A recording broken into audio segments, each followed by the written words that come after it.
Hello everyone, my name is Mohinder and आज हम discuss करने वाले हैं जो इनकम टैक्स के ऊपर सरचार्ज लगता है। और सिर्फ ये इंडिविजुअल के बारे में बात करेंगे, जिसमें या तो एचयूएफ आएगा, एसोसिएशन ऑफ पर्सन आएगा, या बॉडी ऑफ इंडिविजुअल आएगा, राइट।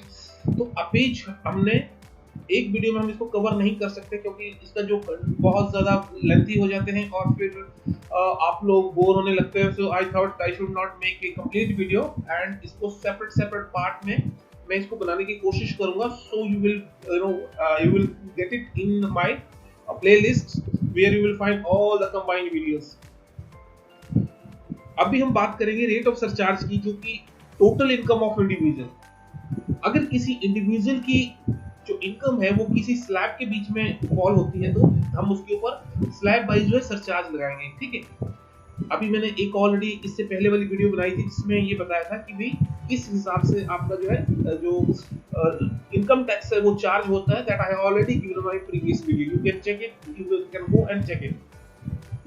सो अगर आपकी जो टोटल इनकम है वो ग्रेटर देन 50 लाख से लेके 1 करोड़ के बीच में है, then you will be charged as 10% of income tax as surcharge.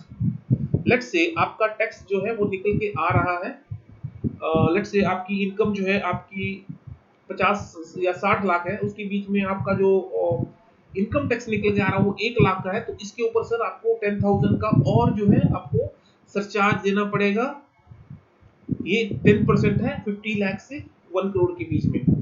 Similarly अगर मैं बात करूं टोटल इनकम की जो 1 करोड़ से 2 करोड़ के बीच में है, तो आपको इसका जो सरचार्ज है वो लगेगा 15%।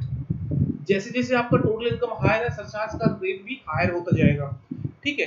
अगर हम बात कर रहे हैं टोटल इनकम की जो 2 करोड़ से लेके 5 करोड़ के बीच में, then you will have to charge 25%। That is huge amount of tax, क्योंकि आपको देखिए 25% आपका जो है वो आपके इसमें सरचार्ज में निकल जाएगा आपका, ओके।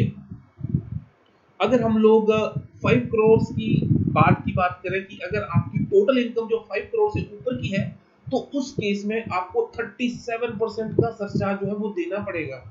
ऑलमोस्ट 40% आप लेके चलो आप इसको। तो अगर आपकी 1 करोड़ रुपए का जो आपका टैक्स बन रहा है, तो सर आपको 40 लाख रुपीस का आपको उसके ऊपर सरचार्ज देना पड़ेगा। This is income tax is working. However इसके बारे में अगर बात करूं, रेट ऑफ सरचार्ज ऑफ इस कैप्ड, ये जो है कुछ सेक्शंस हैं, सेक्शन 11A एंड 112, इनके बीच में जो है आपका सरचार्ज अमाउंट वो सेम रखा हुआ है, that is 15%। It will be charge separate and इस शॉर्ट टर्म कैपिटल गेन है और लॉन्ग टर्म कैपिटल गेन है ऑन सिक्योरिटी आप समझते हैं, जो भी आप शेयर वगैरह बेचते हैं उसके ऊपर जो प्रॉफिट जनरेट होता है, that is called as security. और उसके ऊपर जो आपका सरचार्ज रहेगा वो आपका 15% रहेगा। ये तो बिल्कुल कंफर्म करके है, इसको ये स्लैब के हिसाब से चेंज नहीं होगा, ठीक है। तो सर अभी हम बात करते हैं रेट ऑफ सेस की।